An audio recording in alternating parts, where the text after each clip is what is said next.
Here we go.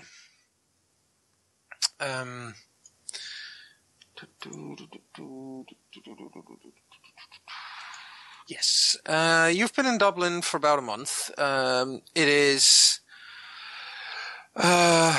you have a school event today with your classmates. It's scheduled to run into the early evening. And you've had a pretty bad day so far. Oh, great. Not only has it been extremely dull. It's been boring beyond words. You've been on a field excursion to the Wicklow Mountains, listening to probably the dullest teacher in Ireland drone on about the local wildlife while the weather was miserable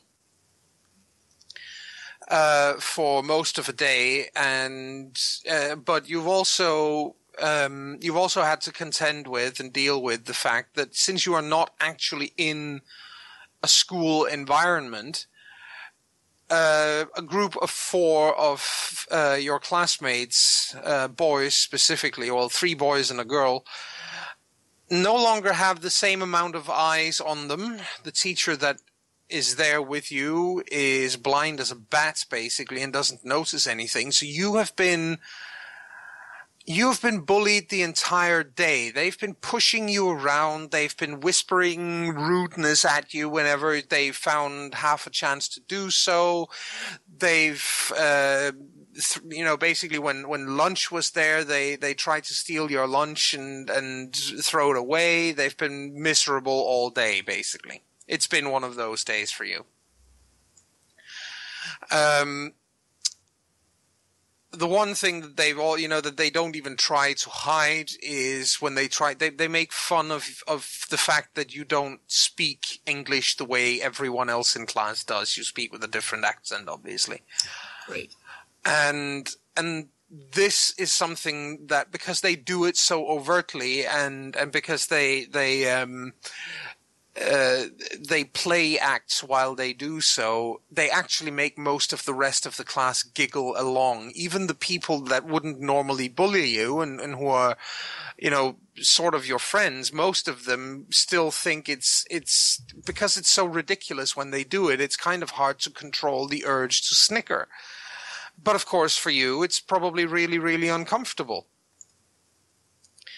And now it's getting close to the time when you guys need to go home. But at this point, you're also you can't really, you can feel the anger. It's gone from being annoying to being something that you could almost weep at, to trying to ignore it, to the point now where you really get angry about it. And it's actually quite unpleasant, because you're not normally that angry, not in this way anyway. It feels like, literally like a burning at the back of your throat, like your stomach acids are rising. She normally would be able to shake it off and just, idiots. Yeah, exactly. But for some reason, that isn't working this time. Not this time. You're just too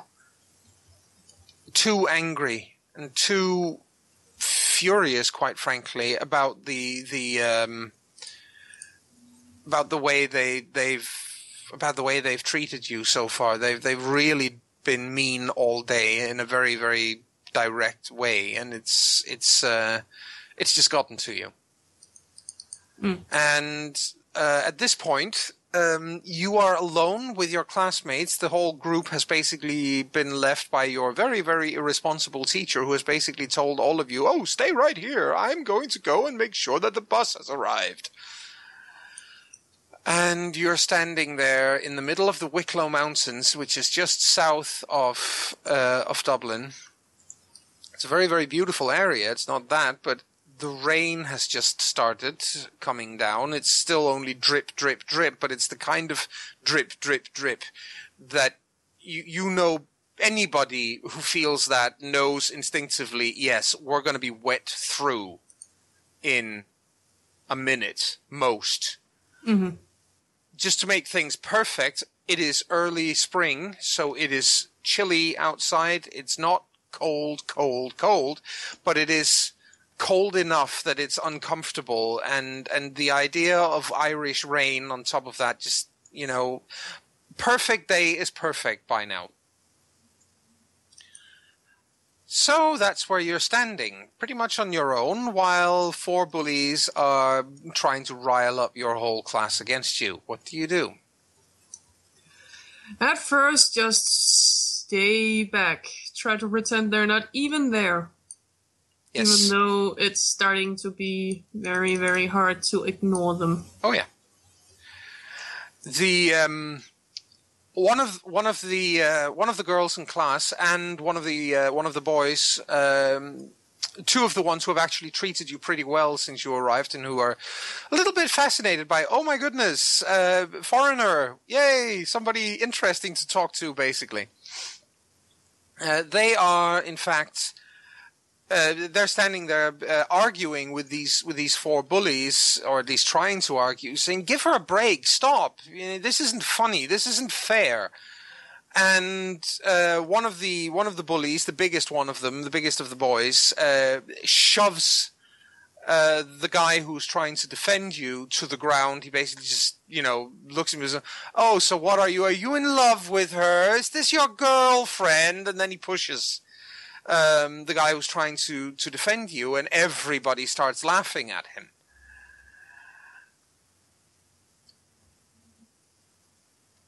At this point, she will jump in and start swearing and cursing at him. Yeah. The anger probably brought it on. Oh, look at her. Look at her defending her boyfriend. Isn't that cute? And then they all start laughing at you again. They're really, really not letting up on this, the bastards.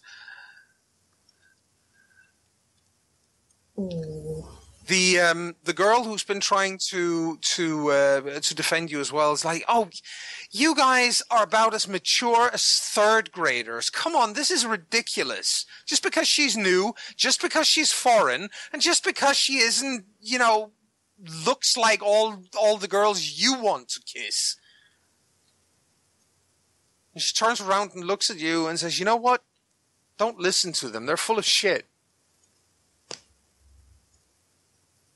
She quiets down a little, surprised at the sudden help. That usually never happened in the States. No. They're 2 people out of a class of 25 who are trying to stand up for you. The rest are either against you or at least laughing at you. But it does mean that there are at least 2 people standing up for you. And at this point, the girl I helped the guy up that would purse, by the way. Yeah. In the background, the sun begins to set. The moon is slowly becoming visible. I mean, obviously, the moon has been up for a while. That's how it is that time of year. But it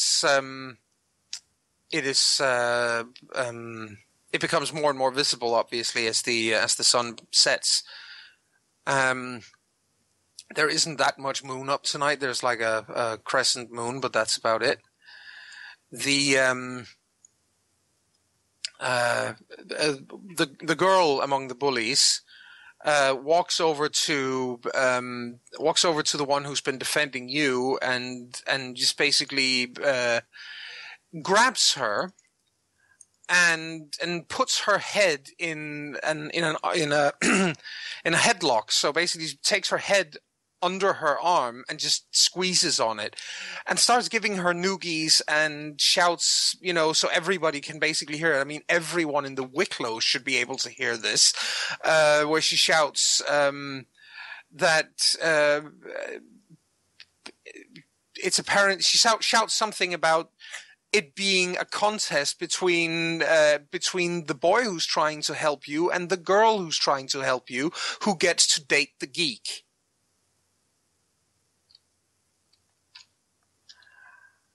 Crikey. And And the boy who tried to help you, actually, you help him back up, and he does, and he smiles and he nods. He's not the biggest guy in class at all. He's a bit of an outcast himself as well, for that matter. But people have to stick together and all that. And he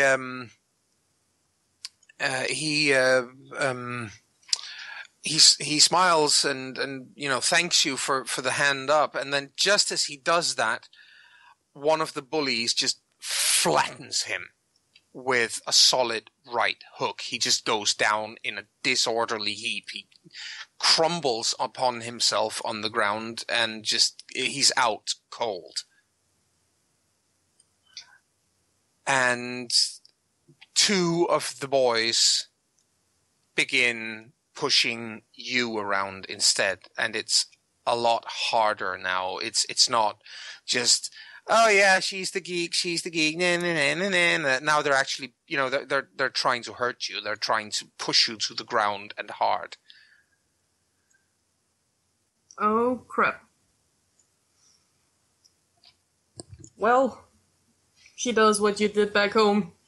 She just waits for this to be over. Yeah. If you don't give them any reactions, they usually just find it uninteresting. At the back of your of your mind, you're basically, this is what you're trying to do, and it's, as you say, it normally works, but as you are pushed down onto the ground, one of these guys reaches down, grabs your hair as you're pushed to the ground. He grabs your hair and tries to pull you back off the ground. And it hurts, obviously. It hurts quite badly. And this is the point where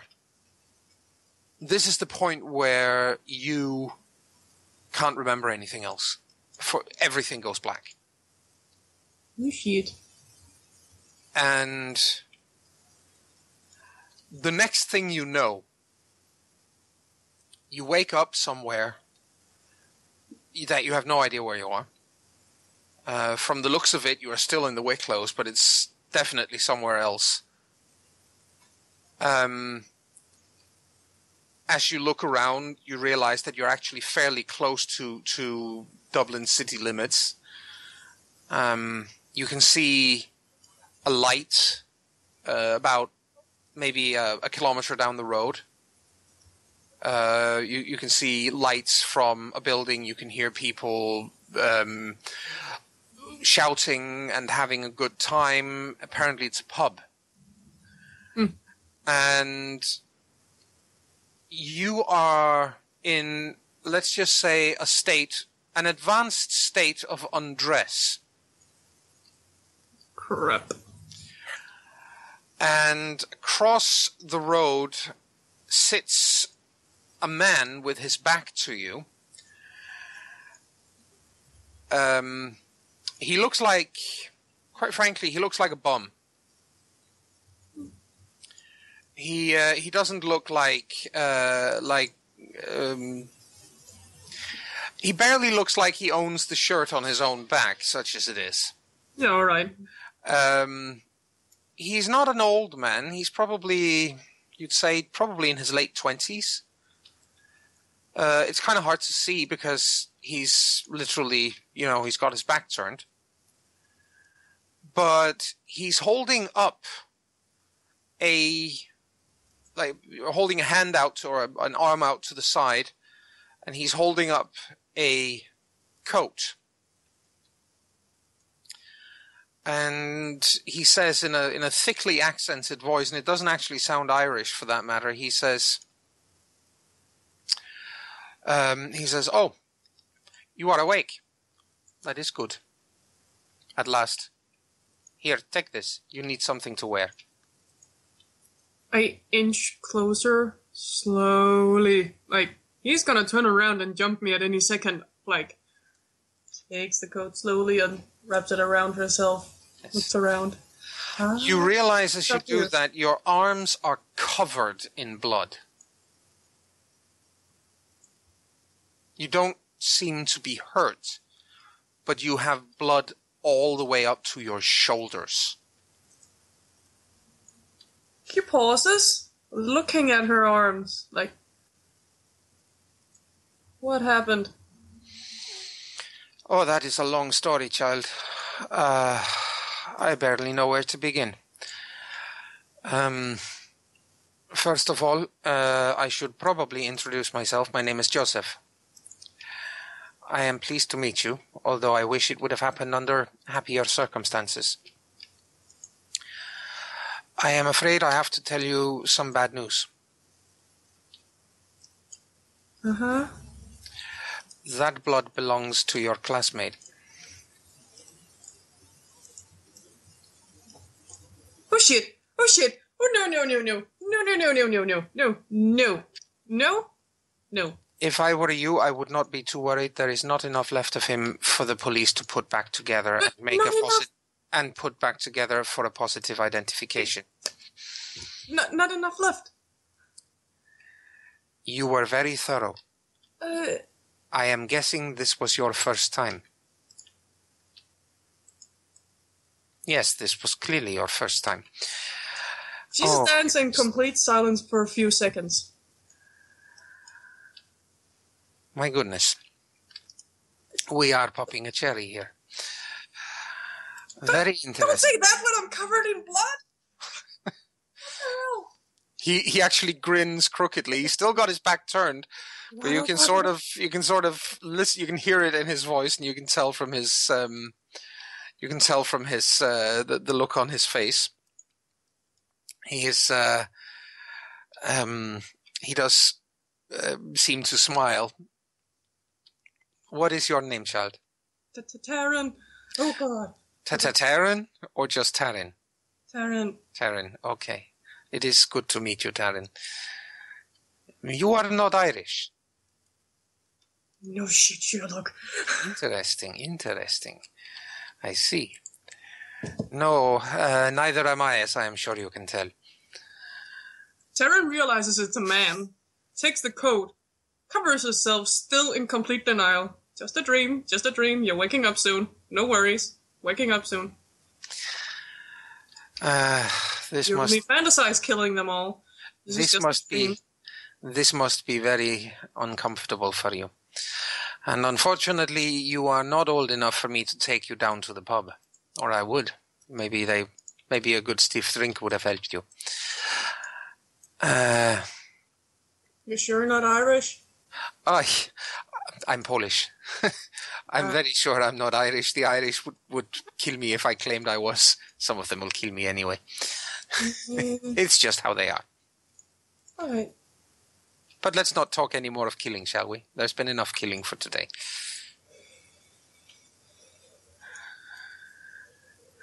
So, where are you from? The States, New York. Interesting. American. Okay. That makes things all the more fun. Fun? Well, it will be eventually. Aha, of course. It will be fun eventually. Don't worry, nobody's going to find out that you did it. Nobody. She takes some deep breaths. Very deep breaths. From what I can tell from what you were ranting while you were still... Yes, while you were still out cold, shall we say that? What you did was to a bully. You didn't get all of them? Crap. I did not see what happened. I am putting things together based on what you were saying when you were still very, very angry. Oh. Very angry. And may I say about 7.5 feet tall and covered in fur. Ha ha ha! That's good. That's funny. Funny. Mm-hmm. Right. Very funny. I am such a joker, he says, and stands up. And then falls down on all fours and changes into a wolf. Okay. Oh. This is the weirdest dream I've ever had. Well, wolf, not so much as a very scraggy dog, but yes. Right. He's the kind of dog that looks like it would snicker and actually laugh at you if it could. It has that kind of sneaker. Yes, Okay. it's got that kind of look to it.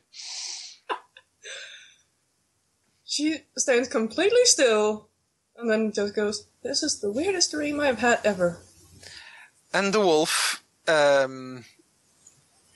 it actually makes Shaggy. It makes a move with its head. Looks like it's in a small amount of pain for a very brief second, and then it speaks in a human voice, which is a little odd, but it is possible. Her only reaction to that is bat out after it, because now it's weird. Yes. Like, go away. You are not dreaming. Trust me on this. You are, in fact, not dreaming. This is real. I could nibble on you to make you see that, but no! See, I knew you wouldn't like that. Keep that muzzle away from me.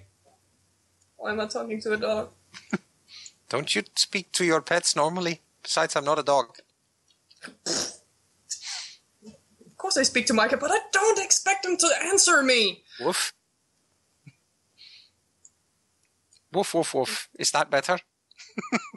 You're just making fun of me. Well, yes, since you mention it. She pulls the most pouty face she can, crosses her arms, and stares at him. You are in fact not dreaming, girl. You are not dreaming. This is real. Everything in her brain starts trying to whirl around, trying to find some rational explanation for all this shit. You felt very angry, did you not? Very angry before all this began. Of course I did. I wasn't there, remember, so I have no idea what actually happened. I'm assuming that the bullies were hard on you. They always are. Usually just pretend they're not. Well, you never have to pretend that again, I think. At least not in that way. Wait. If this isn't a dream, like you really, really full-heartedly trying to say that it isn't. Oh, absolutely not. It's not a dream. Then what the hell is gonna happen now? He sits down and scratches himself. It looks like you can literally see the fleas jumping off him as he does that. He takes a few steps back. Let's give you a flea collar. No, thanks. It is such a problem when I walk on two legs. Besides, you have them as well. You're wearing my coat. Ah! Ew. Don't worry, they will all come back when I call for them. No, you should. These surface cells and so. Oh, great. You should not be so. You should not be so worried. You have entered a much bigger and much more fascinating world. It's also a much more dangerous one, but it's a much bigger and much more fascinating one for sure. However, I am a little confused if you are American and which one of us you are. Which one of you? Well, there are many kinds of werewolves, not to put too fine a point on it. Well, I just changed shape into a shaggy dog in front of you. What else would you call it? A talking dog? All right. Very weird nightmare. All right, if you absolutely insist, if I have to prove this, girl, then I shall prove it. And he changes into Krynos. She slowly just looks up. See? Werewolf. You weren't kidding. I'm not kidding. I do a lot of kidding, but not this time. I'm very good at kidding people. Just so you know. That's actually why I am out here. I'm hoping... You're kidding people. No.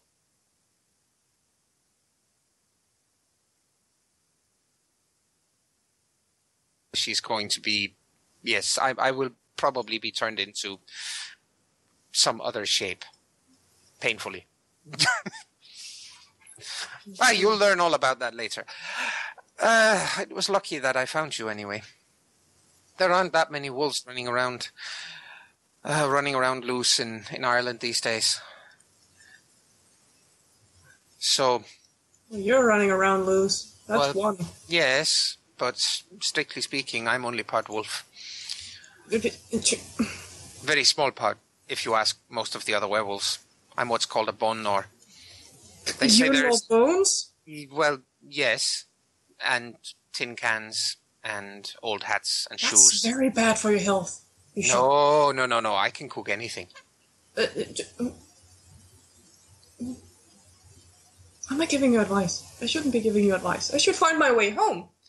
That's what I should... No, that would probably be a very bad idea. If you go back home now, your parents are going to freak out. Literally. They're going to freak out and then they're going to jump out the window or something. Okay, this is not going to be easy to understand, but human beings who who come into contact with us, most of them panic, even if they don't see us looking like I do now, and speaking of which, I shouldn't be looking like this anymore, because if somebody sees me, that is a problem. He changes back down to human form. Incidentally, his clothes are in fact not torn or shredded or anything of the sort. They actually still fit him. Why were I stark naked?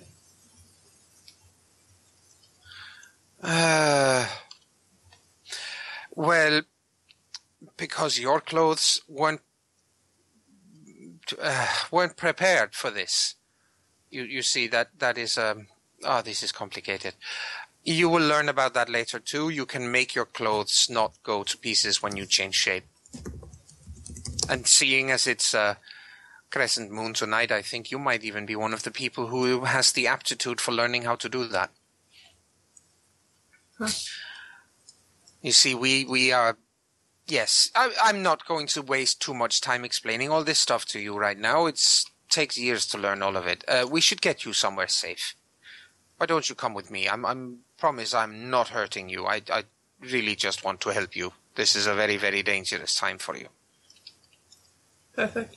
Following a stranger down the road in nothing but his flea-covered coat. Well, we can find you some more clothes, but I don't actually carry many women's clothes around on me. He does grin a little. She stopped laughing. I'm kind of happy you don't.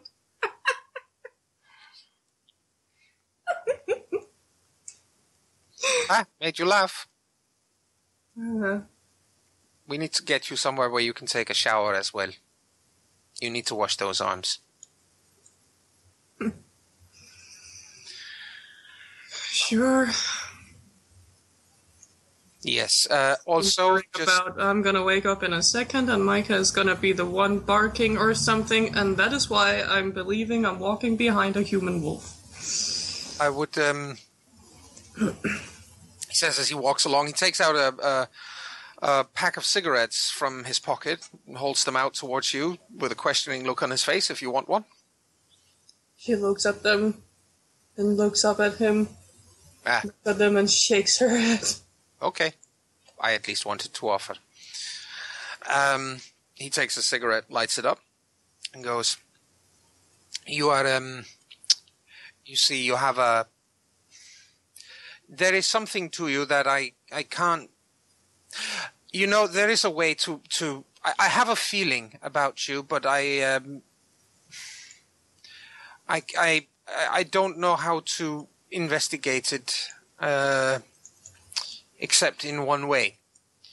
He takes out the lid. It looks like the lid from a jam jar from his pocket, and he polishes it against the sleeve of his shirt to make it shine a little. And he says, grab a hold of me, please. Grab a hold of me. I'm not going to hold you because I don't want to scare you more than I already have. He takes a hold of his arm or something. Then he grins crookedly and says, "This is going to be funky. I don't know if you've ever smoked weed, but if you haven't, well, you might as well start. This is what it's going to feel like." And then you have a sensation. You have a sensation of being outside your own body for about 2 seconds. It's really, really, really strange. And then you the only thing you can see is that lid that he's holding in his hand, and then it's like you're getting sucked into it. But it only lasts for a second, and then you're standing right where you were before, except not really. Everything looks different somehow. It looks almost real, but not quite real. And you can still see the pub down the road. You can still see people. Coming and going, but everything look. It's like you're looking at it through gauze. You know, like a bandage is covering it, and it's actually quite. It is quite strange at first. And then he gestures for you to look towards Dublin. I look toward Dublin. And it looks like it looks like a whole what's it called? It looks like a spider's web. You can clearly see the spider's web of light covering the city. Whoa. And it's actually quite beautiful. And as you stand there looking, you see these little creatures come crawling towards you. One of them seems to have just climbed down from a nearby telephone pole. And at first it looks like a very large spider. But then as it gets closer, you realize it's not. It's literally made out of electricity and print plates. I just hold up my hand so it can land on it. It crawls up on your hand quite readily and crawls up your arm to your shoulder and across your back, and it doesn't do anything. It's not harmful in any way. It's just a very, very strange little creature, obviously.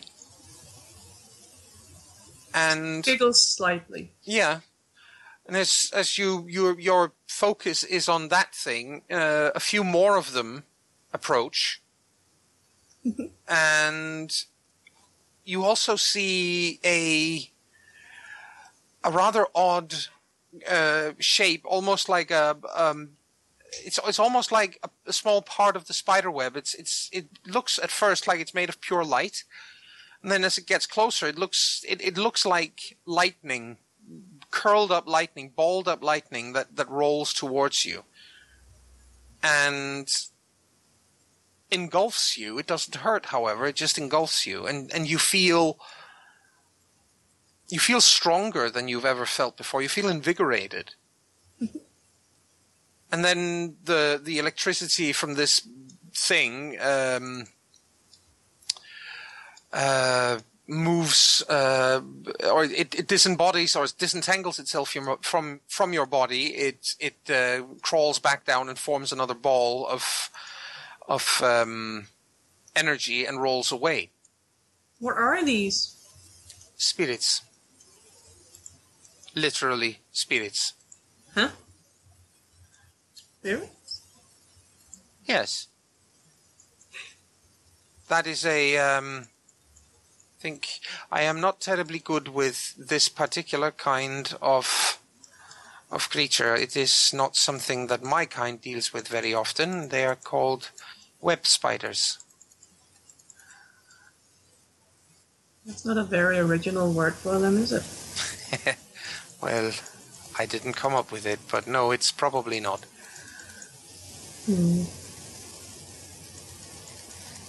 She just keeps looking at these things, very fascinated.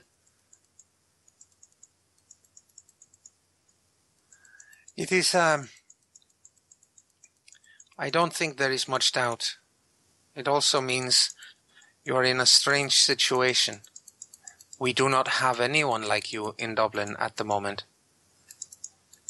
There are no other glasswalkers in Dublin, and there hasn't been for some time. Glasswalker? That is the name of your tribe, I believe. I think that is your tribe. I think I remember my grandmother mentioned something about it. Your grandmother? She got mad at my mother and father for leaving USA and coming here. Oh. Very interesting. So... Not only angry, she keeps calling them, yelling at them for just leaving. That is very interesting.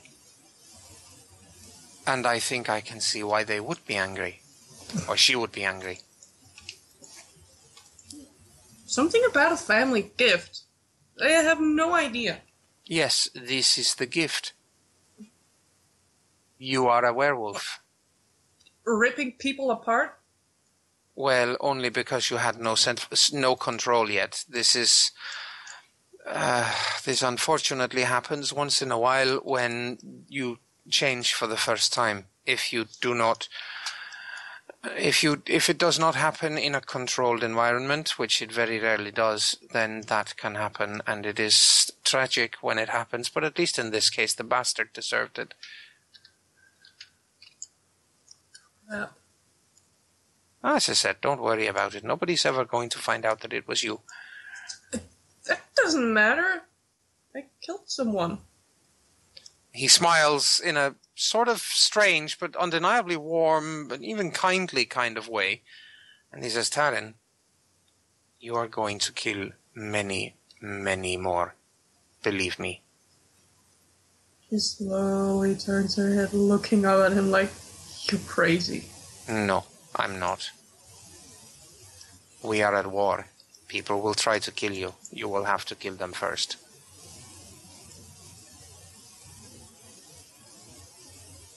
This is very nature-esque. Kill or be killed. Well, we are part wolves. No, I am sorry to drop all this on you, but you more or less dropped on me. I found you by sheer good fortune. I dare not think what would have happened if one of our enemies had found you first. And there are many enemies, but it's not up to me to tell you about those. Come on, let's go. We have to find a safe place for you. And if your parents are kin to our kind, then maybe they will not panic on seeing you. That would be a good thing. We will figure that out. I am going to take you to Siobhan's place, and then maybe she will not turn me into a pretzel. She who? Siobhan. She's a friend. She's a friend. She's also one of us. At least she's a friend when I don't make her angry. He smiles widely. He's actually got quite good teeth. He's got quite pretty teeth, and he probably would be a kind of a handsome devil if he ever cleaned up properly, but he also has this kind of look to him that pretty much says, this man could scrub for a month and not look clean. Why would you make her angry? Isn't that just stupid? No, it's fun. Taking the piss on her once in a while is fun. Otherwise, she just thinks she's much too important. He winks in a very, very, very suggestive kind of way. She goes silent, still trying to work through this. putting it into places of the theories and stuff she have been reading. Are you All sure she falls back on is all the stupid werewolf things she's seen, and that doesn't make any sense. Are you sure you don't want a cigarette? You look like you could use one. I don't touch the... A drink? No, thank you. I'm 14. I don't drink. Hey, if you're Irish, you would have been half drunk and half smoked to death by now. Yeah, but I'm not Irish, and that is why I was bullied in the first place. Thank you. Good point. Off. Good point. No, that's the wrong way. Come with me. And then he takes you off. And then we will stop there for today.